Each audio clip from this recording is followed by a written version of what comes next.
KTP dengan NIM 1911031. Program studi pendidikan guru sekolah dasar, jurusan pendidikan dasar, Fakultas Ilmu Pendidikan.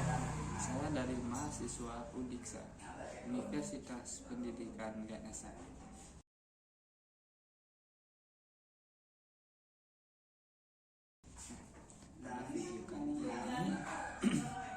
Di sini saya akan menampilkan simulasi mengajar menggunakan sistem daring melalui via Zoom meeting.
Tiga.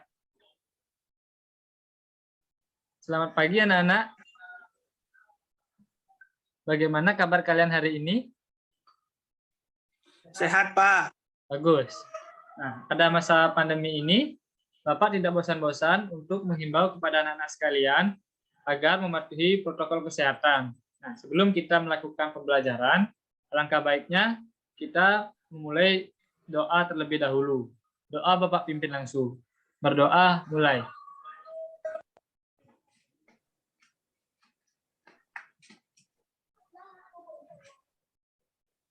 Selesai.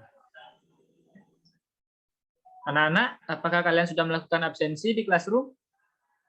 Sudah, Pak. Bagus. Nah, sekarang untuk meningkatkan semangat belajar, Bapak akan mengajak kalian untuk menyanyikan lagu 17 Agustus 1945. Kita mau nyanyi bersama-sama. 1, 2, 3.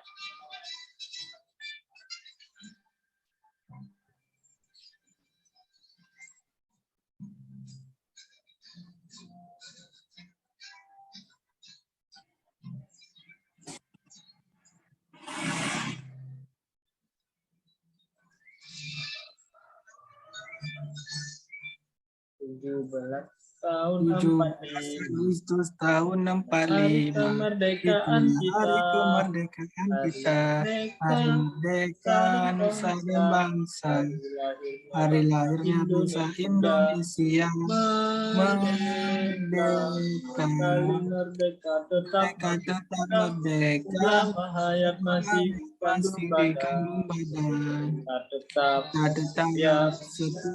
Tetap setia pertahankan Indonesia. Kita tetap setia negara kita. kita. Nah, di sini kita akan belajar dengan tema ekosistem, subtema 1 yaitu komponen ekosistem. Kemudian capaian yang ingin dicapai itu yang pertama, dengan membaca teks bacaan yang dikirim melalui aplikasi WA, siswa dapat menuliskan ringkasan bacaan secara benar. Yang kedua, dengan mencermati gambar peta daerah yang dikirim melalui aplikasi WA, siswa dapat menggambarkan peta dengan warna yang berbeda untuk tampak ketampakan alam secara tepat. Nah, yang ketiga, dengan menyimak video, siswa dapat membuat clipping yang menunjukkan usaha persatuan dan kesatuan yang dilakukan oleh pemerintah dan masyarakat secara benar. Setelah menyimak tayangan video, siswa dapat menentukan nama-nama tempat sesuai dengan arah mata angin secara tepat. Kemudian, di sini Bapak akan melanjutkan dengan membahas Indonesia sebagai negara maritim dan negara agraris. Nah, anak-anak, apakah kalian ada yang tahu apa itu yang disebut negara maritim dan negara agraris? Saya Pak, Ya, Ardi. negara maritim sebagian besar bekerja sebagai nelayan, sedangkan negara agraris sebagian besar bekerja sebagai petani, Pak. Nah, pintar. Negara maritim itu merupakan negara yang memiliki luas laut lebih besar dibandingkan dengan luas daratan yang terdiri atas pulau-pulau. Nah, kemudian, negara agraris merupakan yang sebagian penduduknya bekerja sebagai petani yang mengolah lahan pertanian. Kemudian, Indonesia memiliki banyak gunung berapi. Nah, di dalam gunung berapi itu, dia dapat mengeluarkan abu vulkanik. Nah, abu vulkanik gunung berapi itu dapat menyuburkan tanah yang berada di sekitarnya. Tanah yang subur merupakan sumber daya alam yang penting untuk pertanian dan perkebunan. Kemudian, Indonesia memiliki 2 musim. Nah, keberadaan negara Indonesia sebagai negara tropis juga sangat menguntungkan. Adanya 2 musim, yaitu musim kering dan musim hujan, yang membantu para petani dan nelayan Indonesia untuk bekerja. Kekayaan laut dan pertanian merupakan sumber daya andalan Indonesia. Nah, dengan mengetahui perbedaan warna pada peta, kita dapat membedakan tingkat ketinggian daratan dan kedalaman lautan. Daerah dengan dataran tinggi seperti pegunungan, biasanya penduduknya bertani sayuran. Nah, kemudian daerah yang lebih rendah, biasanya penduduknya bertani padi dengan mengolah sawah. Usaha mempertahankan negara kesatuan Republik Indonesia. Pemikiran tentang pentingnya persatuan dan kesatuan bangsa untuk mewujudkan negara yang berdaulat tidak lepas dari pengaruh berdirinya organisasi Budi Utomo. Nah, Budi Utomo ini berdiri pada tanggal 20 Mei 1908. Dr. Wahidin Sudirohusodo ingin mengubah cara berjuang rakyat Indonesia dari perjuangan fisik kepada cara perjuangan melalui pendidikan. Ide ini menarik perhatian seorang mahasiswa Skopje bernama Sutomo, yang akhirnya mendirikan organisasi modern pertama di Indonesia yang diberi nama Budi Utomo.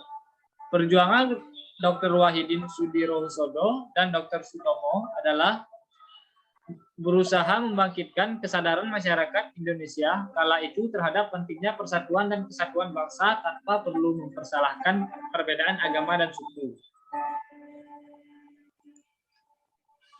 Kemudian, Jenderal Sudirman dan Bung Tomo merupakan dua dari sekian banyak tokoh nasional yang terkenal berani melawan kekuatan asing yang mengancam kesatuan negara Indonesia. Nah, kedua tokoh tersebut berjuang sekuat tenaga untuk mempertahankan kemerdekaan Indonesia yang telah diproklamasikan pada tanggal 17 Agustus 1945. Pada masa kini, usaha mempersatukan bangsa sering terancam oleh gerakan-gerakan dalam masyarakat yang ingin memecah belah negara kesatuan Republik Indonesia, seperti gerakan Aceh Merdeka di Aceh dan gerakan organisasi Papua Merdeka di Papua, merupakan gerakan masyarakat yang ingin memisahkan diri dari NKRI pada masa Orde Baru.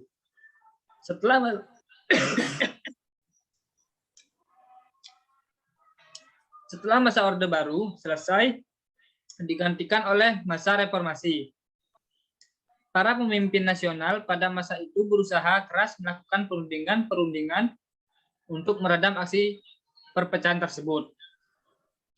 Nah, upaya-upaya yang dapat dilakukan untuk menjaga keutuhan NKRI itu, yang pertama, satu, mengamalkan nilai-nilai Pancasila dalam kehidupan sehari-hari. Kedua, menggelorakan semangat Bhinneka Tunggal Ika sebagai persatuan bangsa. Yang ketiga, menjalankan kehidupan berbangsa dan bernegara sesuai Undang-Undang Dasar 1945. Yang keempat, melaksanakan usaha pertahanan negara. Nah, sekarang Bapak mau bertanya sekali lagi. Coba sebutkan upaya-upaya lain untuk menjaga keutuhan NKRI. Saya, Pak. Ya, Ardi lagi. Saling menghargai satu sama lain dan tolong menolong. Nah, tepat sekali.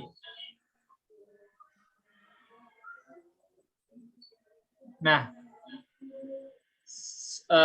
pada pembelajaran kali ini Bapak cukupkan saja ya. Sebelum kita menutup pembelajaran hari ini, alangkah baiknya kita melakukan doa terlebih dahulu. Berdoa, mulai.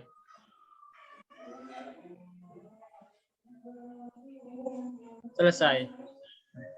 Silakan anak-anak melanjutkan aktivitas kalian masing-masing. Kalian boleh keluar room. Selamat pagi.